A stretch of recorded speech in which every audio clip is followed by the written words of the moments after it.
ओम शांति।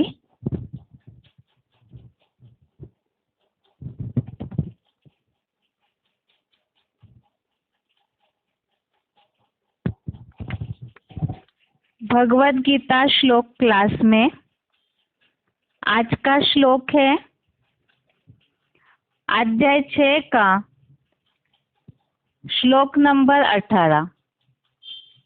अध्याय 6 श्लोक नंबर 18।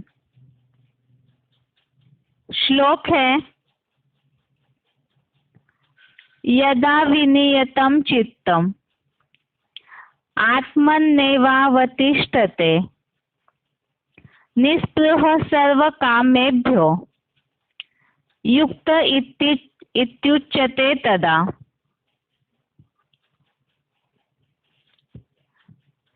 श्लोक नंबर 18 फिर से।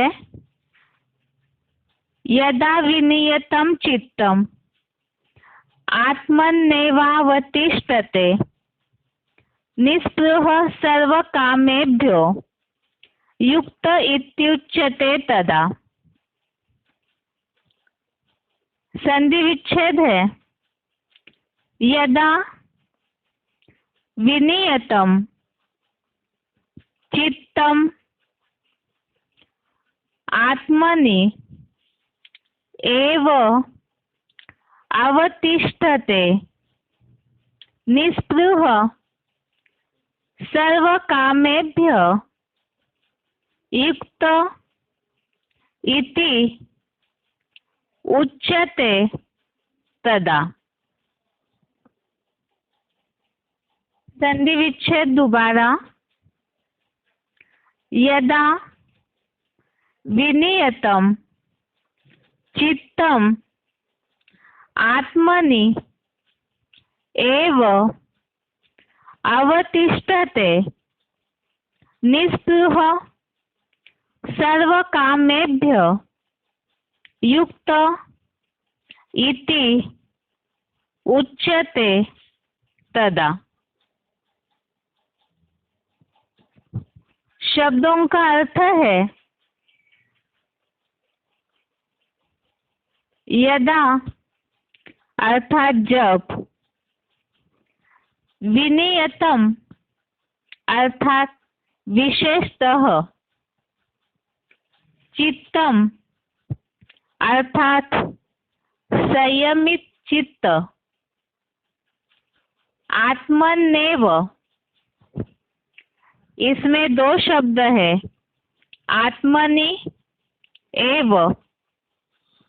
आत्मनि अर्थात आत्मा में, एव अर्थात ही, अवतिष्ठते अर्थात भली भांति स्थिर हो जाता है, तदा अर्थात तब, सर्व कामेभ्य अर्थात सब कामनाओं से, निःस्पृह अर्थात बिल्कुल इच्छाहीन हुआ, युक्त अर्थात योग युक्त, इति अर्थात ऐसा, उच्यते अर्थात कहा जाता है। शब्दों का अर्थ दोबारा। यदा अर्थात जब,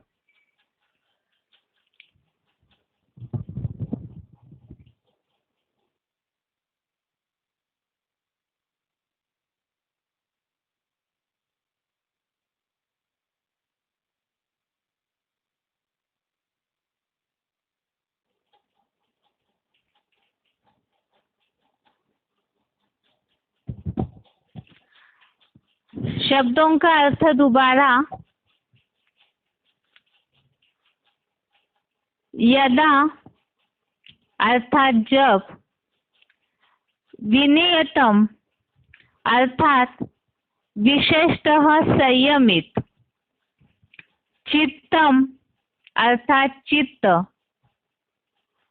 आत्मनेव, इसमें दो शब्द है, आत्मनि एव। आत्मनि अर्थात आत्मा में, एव अर्थात ही। आत्मनेव अर्थात आत्मा में ही। अवतिष्ठते अर्थात भली भांति स्थिर हो जाता है। तदा अर्थात तब। सर्व कामेभ्य अर्थात सब कामनाओं से। निस्पृह अर्थात बिल्कुल इच्छाहीन हुआ। युक्त अर्थात योग युक्त। इति अर्थात ऐसा। उच्यते अर्थात कहा जाता है।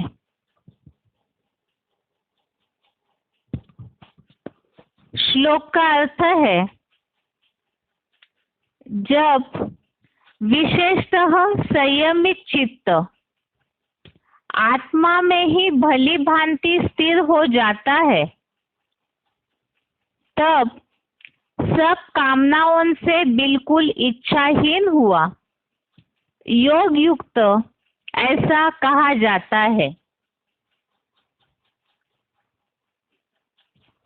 अभी तक के श्लोकों में योग की स्थिति में एकाग्र होकर बैठने की बात, या तो किस तरह से अच्छा योग लग सकता है वो बातें बताई। विशेषकर जैसे कल और परसों का जो श्लोक है 16 और 17 नंबर का, उसमें ये बात बताई है कि अधिक खाने वाले या बिल्कुल उपवास वाले का योग नहीं लगता, न ही अधिक सोने वाले का या पूरा जागने वाले का अच्छा योग लग सकता है। इसीलिए ही आहार विहार में, कर्मों में युक्तियुक्त होना चाहिए। तो ऐसा जो युक्तियुक्त आचरण करने वाले हैं, उनका योग ही दुख हरता है। तो युक्तियुक्त होना अर्थात ही बैलेंस वाली स्थिति, कर्मों में इंद्रियों से जो भी कर्म किए जाते हैं तो सब में श्रीमत अनुकूल कर्म हो, और ऐसे श्रीमत अनुकूल कर्म अर्थात ही श्रीमत अनुसार अपने आप को चलाएंगे तो मन और इंद्रिया कंट्रोल में जिनकी हो जाती है, दूसरे तीसरे अध्याय में जिस तरह से इंद्रिया चंचलता करती है या तो अपने विषय भोगों का सेवन करती है, अनेक प्रकार की इच्छाएं निर्माण होती है देहभान के कारण, तो चंचलता आती है, अस्थिरता होती है, जिस कारण मन बुद्धि भी हिलने लगती है। जो दूसरे अध्याय में इन बातों का उल्लेख है कि ये जो इंद्रिया है वो बुद्धिमान पुरुष को भी पूरी तरह से मत डालती है, अर्थात हिला देती है, हलचल पैदा करती है। इसीलिए जैसे कि अभी के श्लोकों में इसी बात का उल्लेख आया है कि जिनका चित्त विशेषता संयमित है, अर्थात आत्मा में ही भली भांति स्थिर हो जाता है, आत्मिक स्थिति में ही जो स्थिर हो जाते हैं, तो सब कामनाओं से बिल्कुल इच्छाहीन हुआ। कामनाओं से इच्छाहीन हुआ। भगवत गीता में तो विशेषकर काम महाशत्रु बताया है, तो वो विकारी भावनाएं तो है ही, उसके अलावा सब प्रकार की कामनाओं से पूरी तरह इच्छाहीन, अर्थात ही इच्छा मात्रम अविद्या जो हो जाते हैं, तो वही योग युक्त ऐसा कहा जाता है। श्लोक को सही रीति समझने के लिए क्लैरिफिकेशन सहित अर्थ भी देखते हैं। क्लैरिफिकेशन सहित अर्थ है, जब विशेषतः मन सहित 10 इंद्रियों द्वारा संयमित चित्त ज्योति बिंदु आत्मा में ही भली भांति स्थिर हो जाता है, तब सब प्रकार की श्रेष्ठ या निष्कृष्ट सांसारिक कामनाओं से बिल्कुल इच्छाहीन हुआ सहज राजयोग युक्त सन्यासी या कर्म योगी ऐसा कहा जाता है। योग युक्त अर्थात जिसका पूरी तरह से योग में ही युक्त है, योग में ही जो जुड़ा हुआ है लगातार, सन्यासी या कर्म योगी। सन्यासी या कर्म योगी की 6वें अध्याय में स्पष्ट परिभाषा बताई है। जो कर्म योगी कर्म करते करते याद करते हैं और साथ में ही जिन्होंने मनसा से भी सारे संकल्पों को त्यागा है, कर्म फल का जो आश्रय नहीं लेते हैं, सर्व संकल्प सन्यासी है। और इसी बात को यहाँ और स्पष्ट रीति से बताया, श्रेष्ठ या निष्कृष्ट सांसारिक कामनाओं से बिल्कुल इच्छाहीन हुआ, अर्थात अच्छी या बुरी कोई भी प्रकार की कामनाएं अर्थात इच्छाएं न होना, तो इच्छा मात्रम अविद्या, ऐसे जो होते हैं वो योग युक्त सन्यासी या कर्म योगी ऐसा कहा जाता है। लेकिन वो कब हो सकते हैं, उसके लिए बताया, मन सहित 10 इंद्रियों द्वारा संयमित चित्त। इंद्रियों में देहभान होता है। मन बुद्धि अगर इंद्रियों के सुखों में बिखरी हुई है तो उसमें चंचलता होगी। संयमित अर्थात जो कंट्रोलिंग पावर होनी है वो होगी नहीं। इसीलिए यहाँ बताया, आत्मा में ही जो भली भांति स्थिर हो जाते हैं, जिनकी मन बुद्धि संयमित अर्थात पूरी तरह से कंट्रोल में है, नियम पूर्वक चलाते हैं, तो आत्मा में ही जो स्थिर हो जाते हैं, आत्मिक स्थिति में ही जो स्थिर हो जाते हैं, वही योग युक्त सन्यासी या कर्म योगी ऐसे कहा जाता है। तो श्लोक में समझने के लिए रेफरेंस श्लोक है। एक तो दूसरे अध्याय का 55 नंबर श्लोक, अध्याय 2 का श्लोक नंबर 55। इसमें जो उल्लेख आया है,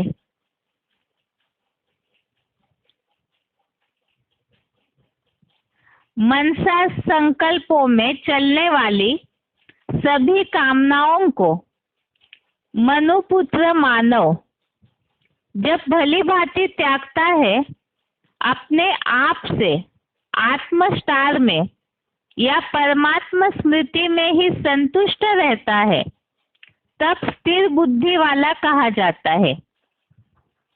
योगी अर्थात ही स्थिर बुद्धि, एक जगह पे जिनकी मन बुद्धि एकाग्र हो जाती है, टिक जाती है। और यहाँ भी स्थिर बुद्धि वालों के लक्षण बताए हैं कि मनसा संकल्पों में चलने वाली सभी कामनाओं को जब भली भांति त्यागता है। आज के श्लोक में उल्लेख आया, श्रेष्ठ या निष्कृष्ट सांसारिक कामनाओं से बिल्कुल इच्छाहीन। और यहाँ दूसरे अध्याय के 55 श्लोक में बात आई, सभी कामनाओं को भली भांति त्यागने वाला आत्मस्टार में संतुष्ट रहता है। यहाँ आज के श्लोक में उल्लेख आया, विशेषतः संयमित चित्त आत्मा में ही भली भांति स्थिर हो जाता है। तो ऐसा योग युक्त कहा जाता है। और श्लोक नंबर 55 में बात आई, स्थिर बुद्धि वाला कहा जाता है। तो यही बात है कि जो योगी है उनकी बुद्धि एक जगह टिक जाती है, स्थिर हो जाती है। तो उनके लिए ही दूसरे अध्याय का 55 वाले श्लोक में बताई है बात कि सभी कामनाओं को त्यागने की। ऐसे ही तीसरे अध्याय में 17वां श्लोक, अध्याय 3 का श्लोक नंबर 17, आत्मिक स्थिति वालों के लक्षण बताए हैं इसमें, जो पूरी तरह से आत्मिक स्थिति में ही स्थिर हो जाते हैं। तो आत्मा में ही जो तृप्त है उनको कोई भी प्रकार की इच्छा नहीं होती है। अध्याय 3 का श्लोक नंबर 17 के भावार्थ में ये उल्लेख है, जो मनुपुत्र मनुष्य ज्योति बिंदु आत्मा में ही प्रीति वाला, आत्म तृप्त है और देह को भूल आत्मा में ही संतुष्ट है, उसका कोई कार्य नहीं रहता। ये श्लोक जैसे स्वर्गीय स्थिति का जो वर्णन है उसके लिए लागू होने वाला श्लोक हमने तीसरे अध्याय में पढ़ते समय समझा था। आत्मा में ही संतुष्ट, असंतुष्टि की बात तब आती है जब देहभान है, अनेक प्रकार की इच्छाएं हैं और इच्छाओं की पूछ तो कभी खत्म होती नहीं है।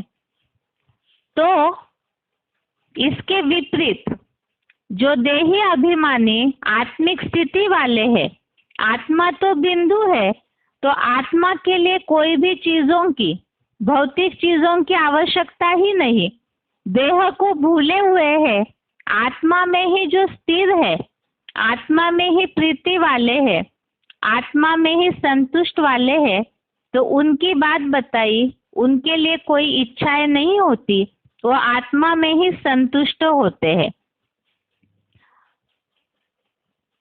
और जो देहभान वाले हैं, यहाँ बात आई दोनों श्लोकों में, आत्मिक स्थिति में संतुष्ट होने वालों के लिए कोई इच्छाएं नहीं होती, वो आत्मा में स्थिर हो जाते हैं। और इसके विपरीत देहभान में बहुत सारी इच्छाएं होती है, जिसके लिए दूसरे अध्याय का 62 नंबर श्लोक, अध्याय 2 का श्लोक नंबर 62, इसमें जो उल्लेख है, विषय भोगों का ध्यान करने वाले पुरुष को उन विषयों में आसक्ति या लगाव उत्पन्न होता है।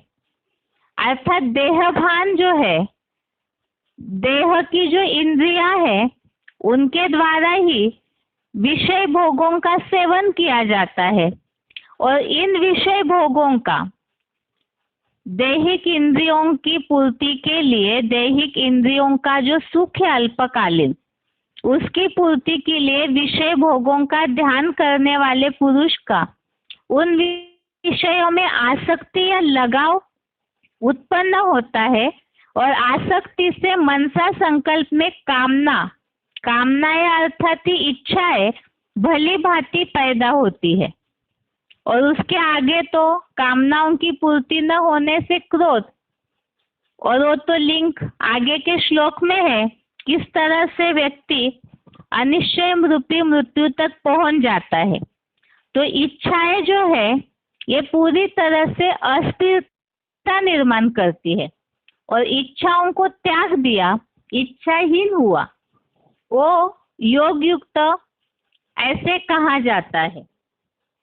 तो आज के श्लोक का सार यही है, आत्मिक स्थिति जो पुरुषार्थी जीवन का मूल फाउंडेशन है, आत्मिक स्थिति में जितना स्थिर होंगे, अब जैसे ऊपर के श्लोकों में जो बात आई है विशेषकर, क्योंकि ये श्लोक इससे जुड़े हुए हैं, आहार विहार में युक्तियुक्त, कर्मों में युक्तियुक्त चेष्टावान, तो बैलेंस वाली स्थिति जिनकी होगी, क्योंकि खान पान, घूमना फिरना, ये सभी इच्छाओं की ही बातें हैं और इन सब में युक्त बैलेंस वाली स्थिति श्रीमत अनुसार जो चलने वाले हैं, तो वो उनका चित्त संयमित अर्थात आत्मा में ही भली भांति स्थिर हो जाता है, तो वो योग युक्त ऐसे कहे जाते हैं। ये आज के श्लोक का अर्थ है। इसका उच्चारण सुनते हैं, उसके बाद पॉइंट।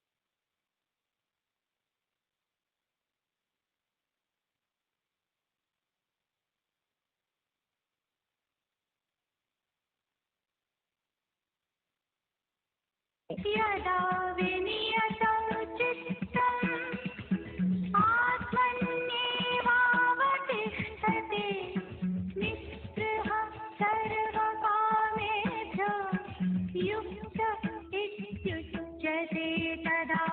जब विशेषतः मन सहित 10 इंद्रियों द्वारा संयमित चित्त ज्योति बिंदु आत्मा में ही भली भांति स्थिर हो जाता है, तब सब प्रकार की श्रेष्ठ यह निष्कृष्ट सांसारिक कामनाओं से बिल्कुल इच्छाहीन हुआ सहज राज योगयुक्त सन्यासी या कर्मयोगी ऐसा कहा जाता है। यदा विनियतं चित्तम् आत्मन्येवावतिष्ठते निःस्पृहः सर्वकामेभ्यः युक्त इत्युच्यते तदा।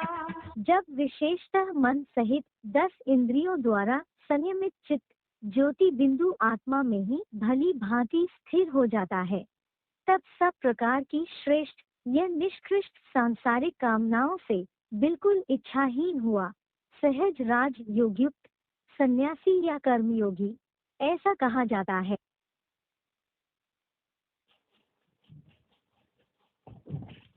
आगे है श्लोक संबंधित पॉइंट्स।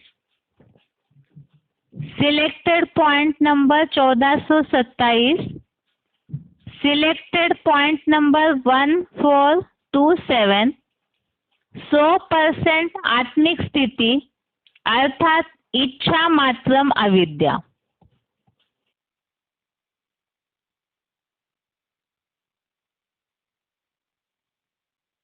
सौ 100% आत्माभिमानी की निशानी क्या होगी?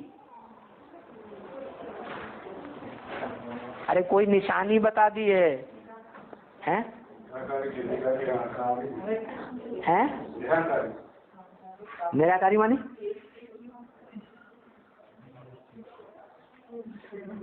निशानी बता दी, इच्छा मात्रम अविद्या। कोई भी इच्छा नहीं रहेगी, माना खाने की इच्छा रहेगी कि नहीं है? कुछ खाएं, भूख लगी है, छटपटाने लगेंगे। कुछ पिए, प्यास लगी है। इंद्रियों का कुछ न कुछ भोग भोगे, भूख लगी है। इच्छा होगी या नहीं होगी? है? देहभान है तो इच्छा होगी। देहभान का नाम निशान नहीं है तो कोई भी इच्छा हो ही नहीं सकती। और अनुभव भी किया होगा ब्राह्मणों ने अपने जीवन में। जिन दिनों याद की अच्छी अवस्था रहती है, उन दिनों भूख और प्यास और नींद क्या हो जाता है? भूख भी कम लगती, प्यास भी कम लगती और निद्रा भी कम आती।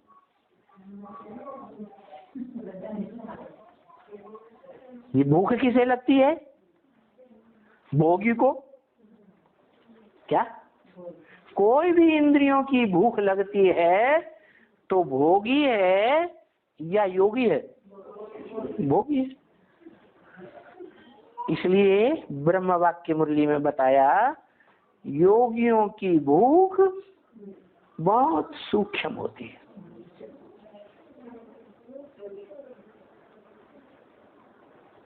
क्या, जितना बड़ा योगी होगा तो उसकी भूख भी कम होगी। भोगी होगा तो इंद्रियों की भूख भी जाती होगी। निजाम बादशाह है 500 रानियां रखता था, उसकी कामेंद्रिय की भूख कितनी बड़ी थी, कितना खाता था। हिस्ट्री बताती है कि जब वो सवेरे को नाश्ता करता था तो जो केले हैं ना, उनका बड़ा लंगर पका हुआ पूरा सामने रख दिया, आपने खा सारा सफाचक। इतना खाता था, नाश्ते में ही इतना खा जाता था। तो भोगी था कि योगी था? भोगी था। भोगी को भूख भी ज्यादा लगती, भोगी को नींद भी ज्यादा आती। और भोगी के जो भी इंद्रियां हैं, 9 द्वारे हैं। शरीर में कितने द्वार? 9 द्वार हैं। 9 द्वारों में से ज्यादा गंध निकलेगी।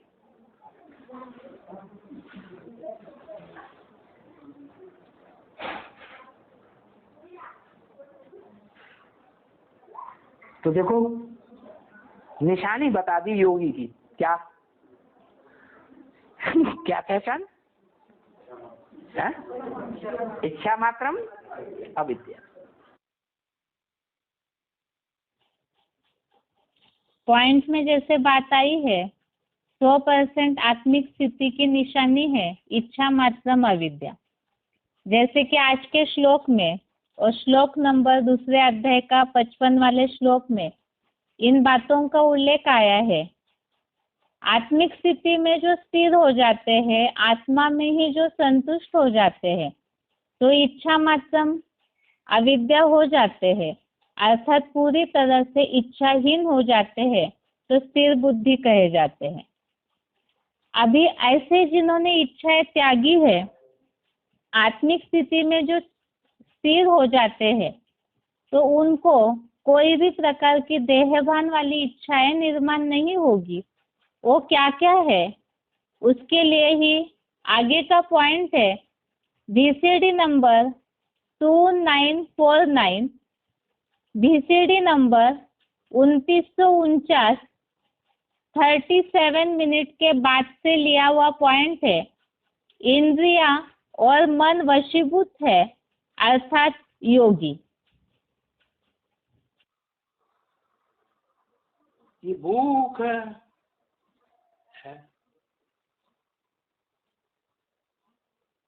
प्यास, वो कहते हैं ना, क्या कहते हैं, समान रहना चाहिए। क्या कहा? क्या कहा? भूख लगे या प्यास लगे, क्या करो? समान बने रहो। भूख लगे तो भी कुड़मुड़ाओ नहीं, पेट में हाथ घुसेड़ के अरे भूख लगी है।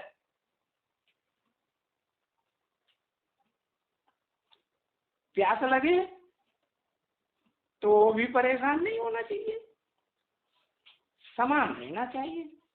है? क्या क्या याद करना चाहिए?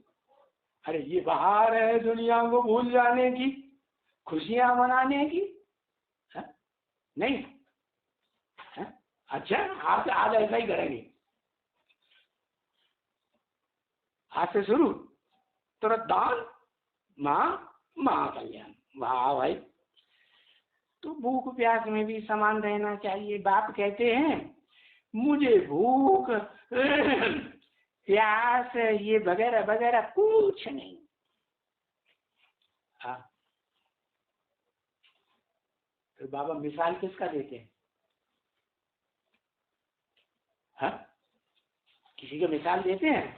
हाँ, किसका? अहमदाबादी साधु का मिसाल देते हैं। जैसे वो साधु था ना, क्या बोलता था? बोलता था न मैं खाता हूँ, न हगता हूँ, न पीता हूँ।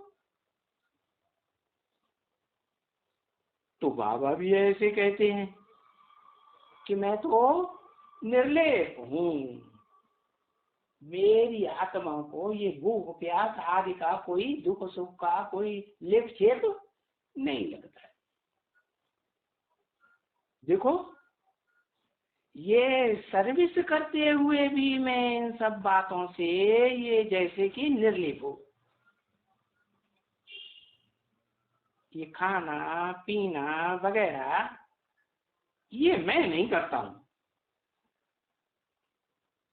करता हूँ हेवनली गॉड फादर शिव की बात है, वो करते हैं निराकार नहीं।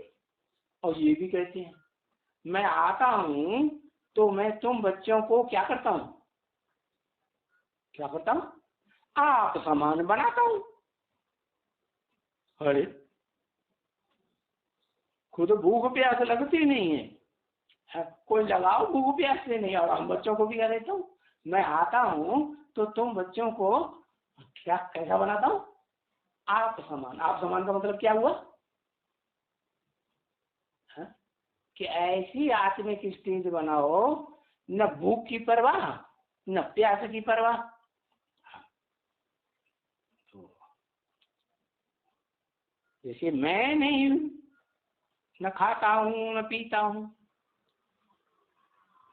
ऐसे तुम बच्चों को भी ये स्टेज है, बोलता हूँ ना, आप समान बनाता हूँ। तो देखो, ये बाप कहते हैं ना कि मैं नहीं खाता हूँ पीता हूँ या ये कुछ भी करता हूँ, ये करता हूँ वो करता हूँ, नहीं, मैं तो करता हूँ।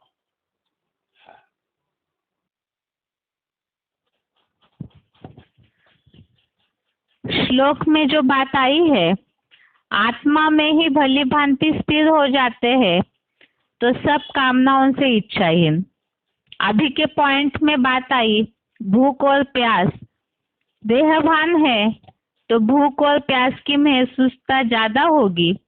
ये भी एक प्रकार की इच्छा ही है। खाने की इच्छा निर्माण होना, पानी पीने की इच्छा निर्माण होना, ये तो एग्जाम्पल बताया पॉइंट में।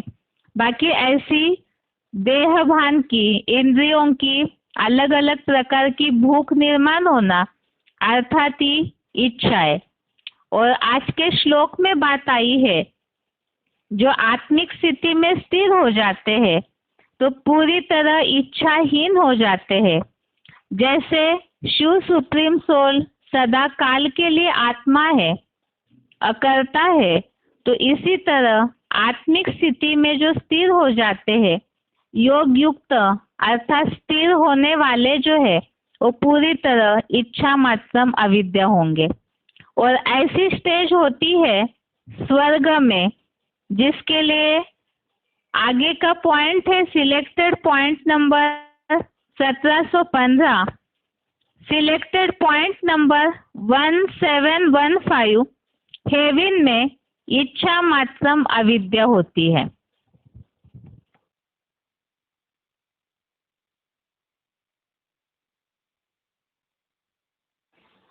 ये दो दुनिया हो जाती है पुरुषोत्तम संगम में, हेल और हेवन। हेल में क्या होता है? अरे हेल में आग जलती है काम बेकार की, और हेवन में है इच्छा मात्रम अविद्या। अरे कोई इच्छा नहीं करते तो खाते पीते कहां से? अरे कुछ इच्छा करेंगे है तो फिर है खाने पीने के लिए कुछ करना पड़ेगा ही नहीं, तो फिर इच्छा मात्र अविद्या है, तो फिर खाते पीते हैं कि नहीं है? अरे हेवन में खाना पीना होता है कि नहीं होता है? कैसे होता? इच्छा ही नहीं करते है। हाँ, जो मिला उसी में संतुष्ट। अरे जो मिला मना,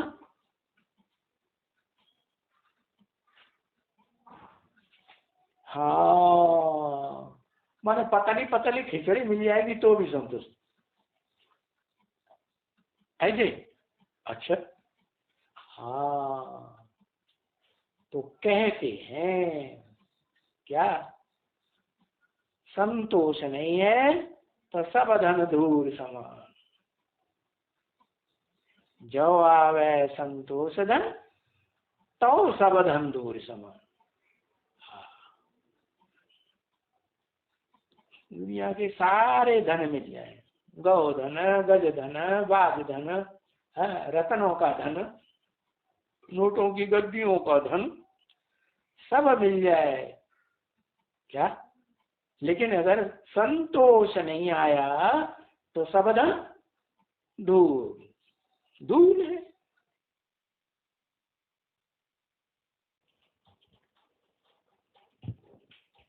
अभी के पॉइंट में जैसे बात आई, स्वर्ग में इच्छा मात्र अविद्या होते हैं, तो स्वर्ग अर्थात ही 100% आत्मिक स्थिति, स्वस्थिति।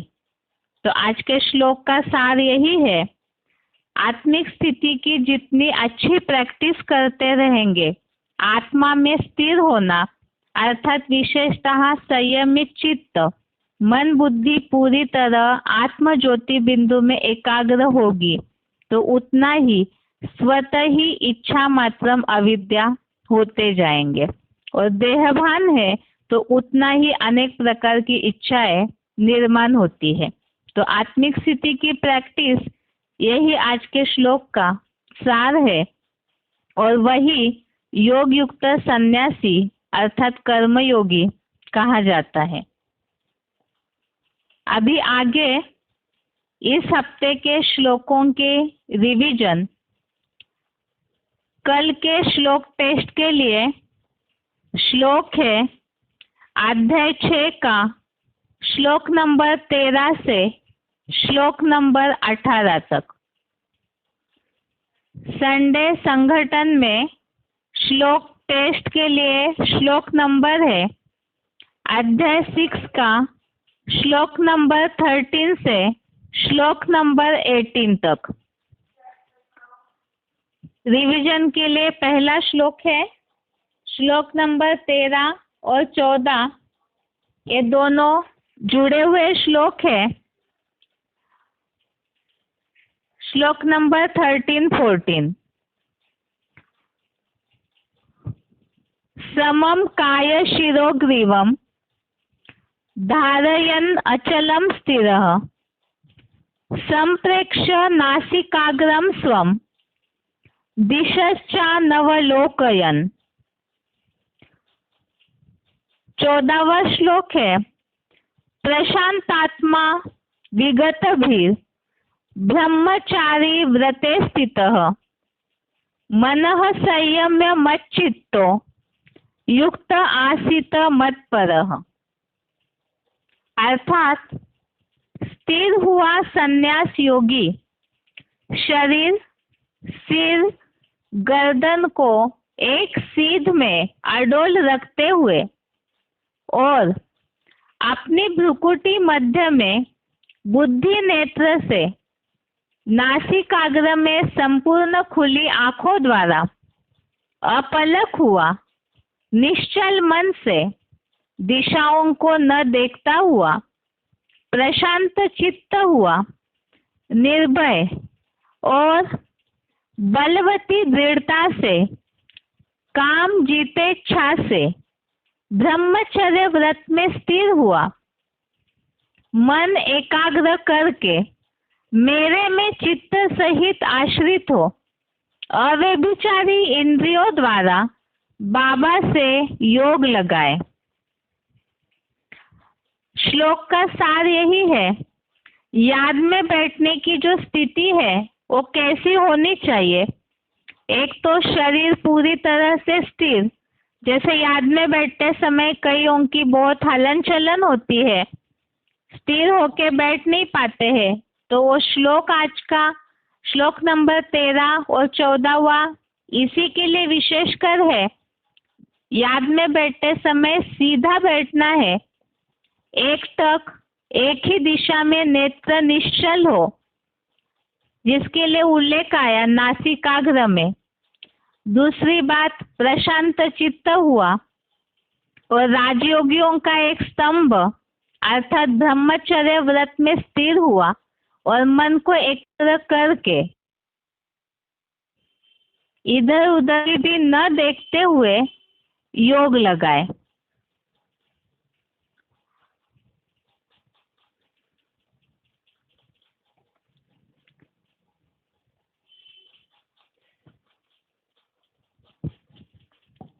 स्क्रीन शेयरिंग में प्रॉब्लम हो रहा है, तब तक के लिए आगे का श्लोक नंबर 13 और 14 के लिए रेफरेंस श्लोक देखा था हमने। 8वें अध्याय का 12वां श्लोक, अध्याय 6 का श्लोक नंबर 13-14 के लिए रेफरेंस श्लोक था। अध्याय 8 का श्लोक नंबर 12, जिसमें भ्रुकुटी में स्थिर होकर के किस तरह से एकाग्र होना है, इस बात का उल्लेख आया हुआ है।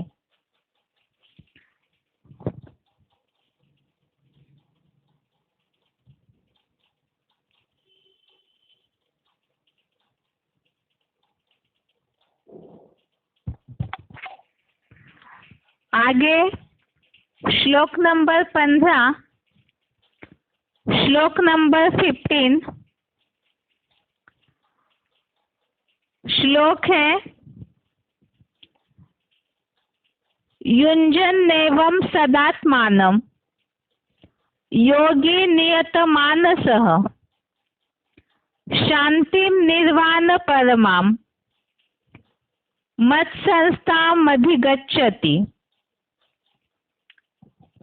श्लोक का अर्थ है, नियमित मन वाला नेमिनाथ संन्यास योगी, अभी अभी बताया, ऐसे सदैव ज्योति बिंदु रूप सूक्ष्म अनु आत्मा को मुझे शिव ज्योति में जोड़ता हुआ मेरे में स्थित सदा असीम निर्वाण धाम की परम शांति को नंबरवार पुरुषार्थ अनुसार अतिशीघ्र ही पा लेता है। श्लोक में यहाँ भगवान से जो भी बुद्धियों को जोड़ते हैं, स्वयं को आत्मा समझकर जो भगवान से बुद्धियों जोड़ते हैं, तो ऐसों को निर्वाण धाम की परम शांति नंबरवार पुरुषार्थ अनुसार अति शीघ्र ही प्राप्त हो जाती है। तो यह याद से जितना जितना भगवान से जुड़ेंगे तो उतना ही किस तरह से याद के द्वारा शांति की प्राप्ति होती है, उसके बारे में ही अध्याय 6 का 15वां श्लोक बताया है। और 6वें अध्याय का 15वें श्लोक के लिए रेफरेंस है अध्याय 6 का श्लोक नंबर 15 के लिए रेफरेंस श्लोक हमने देखा था। अध्याय 5 का 24 नंबर श्लोक, अध्याय 5 का श्लोक नंबर 24, जिसमें बात आई है कि जो आत्म ज्योति बिंदु में स्थिर होते हैं तो उनको परम ब्रह्म का यहाँ ही निर्वाण पद प्राप्त होता है। और दूसरे अध्याय का 70 नंबर श्लोक, अध्याय 2 का श्लोक नंबर 70, इसमें भी इस बात का उल्लेख है कि भगवान के मिलने से सब कुछ प्राप्त हो जाता है। भगवान बाप मिला तो सब कुछ मिला। तो याद के द्वारा जो अनुभूति होती है शांति की, तो उसके बारे में उल्लेख है। आगे है श्लोक नंबर 16, श्लोक नंबर 16। श्लोक नंबर 16 है, नात्यश्नतस्तु योगोस्ति न चैकांत मनश्नतः न चाति स्वप्नशीलस्य जाग्रतो नैव चार्जुन। अर्थात श्लोक नंबर 16 का भावार्थ है, हे ज्ञान धन जेता अर्जुन, न तो अधिक खाने वाले को बहुत आलस्य नींद आने कारण और न सभी संसारी भोगियों को भूख सताने से बिल्कुल उपवास वाले का योग लगता है, तथा न अधिक सोने वाले का और न पूरा जागने वाले का ही अच्छा योग लगता है। तो इस श्लोक में विशेषकर बात आई है, सब बातों में बैलेंस होना चाहिए। जैसे कि पॉइंट्स हमने समझे थे, अधिक खाते हैं तो भोजन पचाने में ही ताकत जाती है, तो उसके कारण भी नींद आती है। और अगर भूखे रहते हैं तो हठयोग हो जाता है। जैसे कि भक्ति मार्ग में उल्लेख है, भूखे भजन न होए गोपाला। इसी तरह से अधिक सोने वाले और पूरा जागने वाले, इनका भी अच्छी तरह से योग नहीं लगता। तो इसीलिए बैलेंस वाली स्थिति होनी चाहिए। याद की अवस्था अच्छी रहने के लिए ही खान पान सोना उठना, ये सब में ही बैलेंस होना चाहिए, श्रीमत अनुकूल होना चाहिए। जिसके लिए वो आचार व्यवहार कैसा हो, उसके लिए ही है श्लोक नंबर 17, श्लोक नंबर 17। श्लोक है, युक्ताहार विहारस्य युक्त चेष्टस्य कर्मसु युक्त स्वप्नावबोधस्य योगो भवति दुःखः। अर्थात आहार विहार में युक्ति युक्त, कर्मों में धर्मानुकूल युक्ति युक्त चेष्टावान का, इसी प्रकार सदाकाल नियमित निद्रालु और जागृत का योग दुख हरता होता है। तो सब बातों में बैलेंस वाली स्थिति, इससे संबंधित हमने पॉइंट समझे थे। अन्न दोष का विशेषकर ध्यान रखना जरूरी है।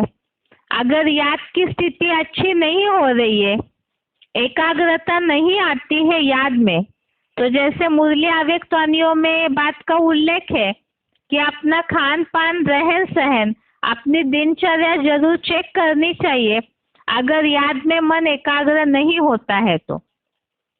जैसे इस श्लोक में उल्लेख है, आहार विहार में युक्ति युक्त, कर्मों में धर्मानुकूल अर्थात श्रीमत अनुसार, और नियमित निद्रालु और जागृत का योग दुख हरता होता है। तो अगर पुरुषार्थी जीवन में दुखी है, अर्थात याद की स्थिति अच्छी नहीं और याद की स्थिति अच्छी नहीं, तो हमारी जीवन शैली में हम अन्न दोष और संग दोष का ध्यान दे रहे या नहीं, श्रीमत अनुसार हमारा हर कर्म सुबह से शाम तक का और हर इंद्रिय का कर्म श्रीमत अनुसार है या नहीं, ये चेक करना चाहिए। ऐसे अगर चेकिंग करते हैं और याद की अवस्था में प्रोग्रेस होती है, तो ऐसों का योग दुख हरता जरूर होगा, दुखों को हरने वाला, दुखों को नष्ट करने वाला होगा। अध्याय 6 का 18वां श्लोक, अध्याय 6 का श्लोक नंबर 18 जो कि आज का श्लोक है यदा विनियतम चित्तम आत्मन्नेवावतिष्ठते निस्पृह सर्व कामेभ्यो युक्त इत्युच्यते तदा। अर्थात जब विशेषतः मन सहित 10 इंद्रियों द्वारा संयमित चित्त ज्योति बिंदु आत्मा में ही भली भांति स्थिर हो जाता है, तब सब प्रकार की श्रेष्ठ या निष्कृष्ट सांसारिक कामनाओं से बिल्कुल इच्छाहीन हुआ सहज राजयोग युक्त सन्यासी या कर्म योगी ऐसा कहा जाता है। तो यहाँ जो आत्मिक स्थिति में पूरी तरह स्थिर हो जाते हैं, मन सहित इंद्रियों द्वारा जिनका चित्त संयमित है, तो वो सब कामनाओं से इच्छाहीन अर्थात जो इच्छा मात्रम अविद्या है वही योगी है, क्योंकि 6वें अध्याय में इसका उल्लेख है।